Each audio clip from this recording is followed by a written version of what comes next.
It's a lesson about how to look at someone's heart rather than the package that we're all dressed up in, but how we are inside our souls.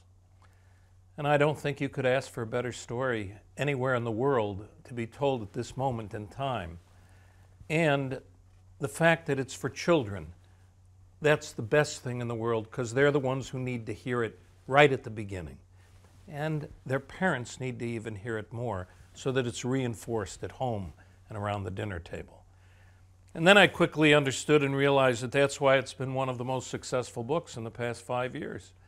That everyone I spoke to after I'd read it said, "Oh my God, you're doing that? And that's the best book ever. It's on my kid's reading list." Or I'd meet a kid and he goes, "Oh, I love that book. That's my favorite." And I was clearly awakened to the phenomenon of wonder. Augie's story is one of a little boy who has an amazing and extraordinary imagination. That with all this that he goes through, all of these operations from birth to 10 years old, 21 operations, I believe, that he has the strength to withstand all of them and use his imagination to propel himself into outer space and be a spaceman and love Star Wars and love life and not let it get him down. So he's an inspiration to us all, that with all of this literal physical pain and suffering, he's more alive than anybody. And then comes that moment when now we ask you to go into the public, into school, into 5th grade, and not to keep your space helmet on anymore, and not to just love Halloween because it's a time when we all wear masks and hide, but to stop hiding. Would you be willing to do that?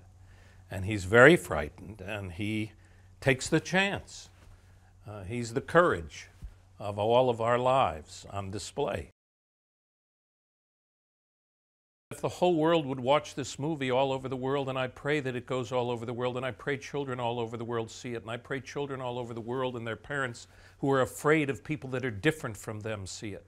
And I hope that they learn the lesson of this movie, which is it's not how we look on the outside, or the color of our skin or our hair or our nose or our mouth or our teeth, but it's our hearts and our humanity and our essence as human beings. And that's what we all have in common. We're all human beings. And Augie, I believe, is one of the great, great teachers of humanity.